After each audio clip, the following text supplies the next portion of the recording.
जाहिर तौर पे राष्ट्रीय सुरक्षा सलाहकारों की जो दिल्ली में बैठक हो रही है अफगानिस्तान को लेकर, उस पर एक तरह से पूरी दुनिया की नज़रें लगी हुई हैं और कूटनीतिक दृष्टि से भी खासी महत्वपूर्ण है ये बैठक। क्यों महत्वपूर्ण है, इसके क्या पहलू हैं, इन्हें हम समझेंगे। मेरे साथ इस समय पूर्व राजदूत विवेक काटजू साहब जुड़े हुए हैं। विवेक काटजू साहब, आपका बहुत बहुत स्वागत है संसद टीवी पर। साथ ही हमारे साथ जुड़े हुए हैं विवेकानंद इंटरनेशनल फाउंडेशन के निदेशक अरविंद गुप्ता जी। अरविंद जी, आपका भी बहुत बहुत स्वागत है संसद टीवी पर। और प्रोफेसर श्रीराम चौलिया जी, जो अंतर्राष्ट्रीय मामलों के जानकार हैं, हमारे साथ मौजूद है स्टूडियो में। श्रीराम चौलिया जी, आपका भी स्वागत है संसद टीवी पर। प्रोफेसर चौलिया जी, जो बैठक हो रही है उसमें सुरक्षा एक बहुत महत्वपूर्ण उसका एजेंडा है, क्योंकि अफगानिस्तान की जो स्थिति है, तालिबान की जो भूमिका रही है, वो दुनिया के सामने जग जाहिर है, उसमें कोई छुपी हुई बात नहीं है। हालांकि इस बार तालिबान ने अभी तक कोई भारत के प्रति ऐसी कोई दुराव नहीं दिखाया है और भारत का भी एक वो रहा है, अपना एक पहल रही है कि अफगानिस्तान में मदद होनी चाहिए, लोगों की विकास होना चाहिए, शांति स्थापित होना चाहिए। लेकिन पाकिस्तान की भूमिका, इस बैठक से पाकिस्तान पहले ही जैसी उम्मीद थी उसने किनारा कर लिया, आने से इनकार कर दिया, उसकी नीयत पर सवाल उठाता है। लेकिन चीन पीछे क्यों हटा? कोई और वजह है या जो चीन कह रहा है वो वजह है? देखिए मनोज जी, मेरा मानना है कि मेज़बानी, इस तरह की जो प्रांतीय बातचीत की जो मेज़बानी होती है वो एक प्रतिष्ठा की चीज़ होती है, जो नरेंद्र मोदी सरकार ने मन बनाकर सार्थक किया है। तो 8 देश भारत समेत शामिल हो रहे हैं। तो चीन एक महाशक्ति है अमेरिका के अलावा विश्व में, और चीन नहीं चाहता कि भारत को कोई प्रतिष्ठा मिले जी, या अगर प्रतिष्ठा मिल भी रही है तो किसी तरह मज़े को किरकिरा कर दें।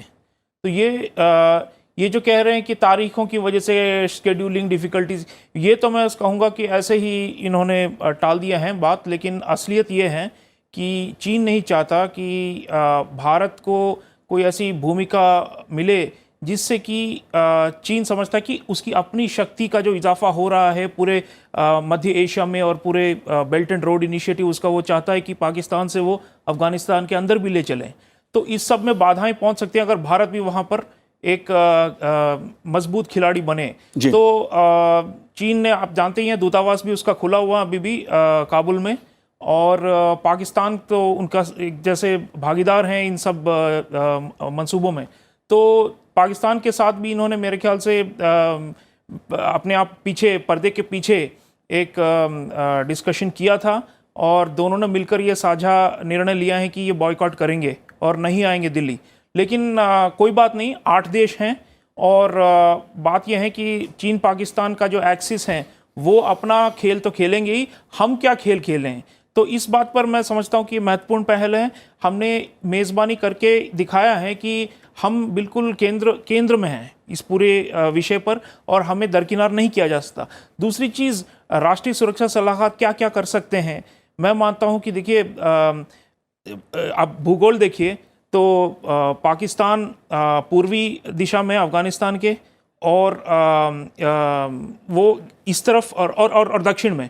लेकिन पश्चिमी अफगानिस्तान और उत्तरी अफगानिस्तान का आप देखें तो इन सब देशों के साथ मिलता जुलते हैं उसके सरहद, जो दिल्ली डायलॉग में आए हैं। तो पश्चिमी अफगानिस्तान, हेरात जो कहते हैं, और उसके बाद ईरान आ जाता है, और उत्तरी अफगानिस्तान से जैसे बल्ख हैं, कुंदूज हैं, इन सब, और ऊपर आपके तुर्कमेनिस्तान, ताजिकिस्तान और उज़्बेकिस्तान आ जाते हैं।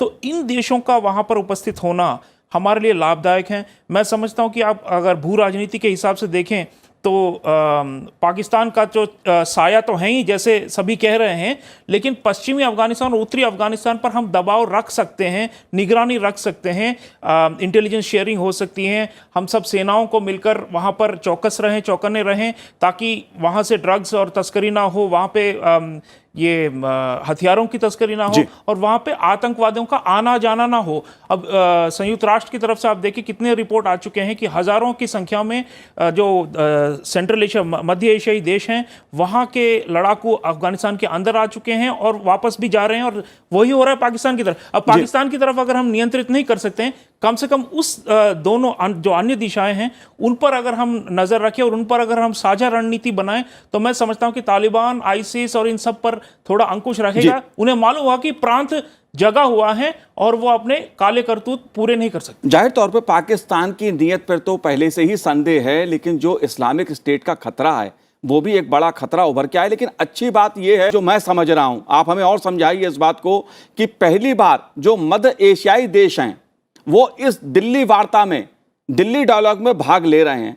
कूटनीतिक दृष्टि से भारत की ये अफगानिस्तान पे कितनी बड़ी सफलता आप इसको देख रहे हैं? मनोज जी, एक चीज मैं कहना चाहूंगा कि दबाव कैसे बनाया जाता है, सिर्फ बातचीत और ये परामर्श से नहीं।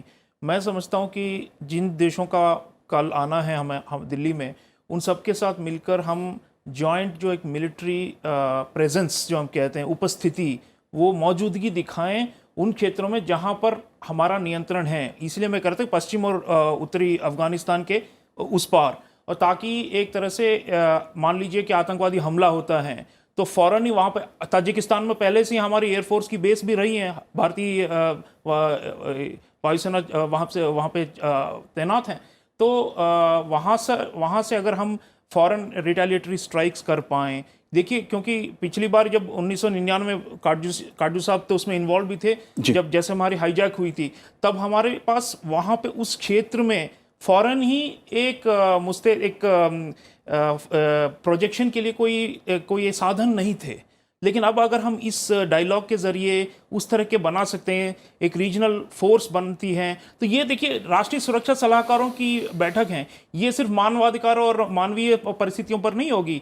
इसमें सेनाओं का कैसे इस्तेमाल हो, खुफिया एजेंसीज का कैसे बेहतर तालमेल हो। तो मैं समझता हूँ कि इन सब चीज़ों के जरिए अगर हम एक बनाएं, एक पुख्ता एक, और उसके खड़ा करें, वहाँ पर एक स्ट्रक्चर खड़ा करें, तो फिर मैं समझता हूँ कि तालिबान हो या जितने भी हो, उन सबको वार्निंग तो जाएगी कि देखिए हम यूं ही बैठे नहीं हैं और कुछ करेंगे। अगर आप अपने लाल लकीर क्रॉस करी तो हम जवाबी कार्रवाई भी ले सकते हैं। तो इसी प्रकार से प्रेशर बनाया जाहिर सी बात है कि दिल्ली डायलॉग के जरिए जो संदेश दुनिया भर को भारत ने दिया है कि भारत अफगानिस्तान के मुद्दे पर सजग है और अपनी भूमिका को वो जानता है, और जिस तरह से 8 देश इस बैठक में शामिल हो रहे हैं, राष्ट्रीय सुरक्षा सलाहकार उनके शामिल हो रहे हैं और दूसरे उनके प्रमुख लोग शामिल इसमें हो रहे हैं, वो अपने में ये दिखाता भी है कि भारत की भूमिका को आप नज़रअंदाज नहीं कर सकते, और भारत ने एक पहल करके एक कूटनीतिक तरह से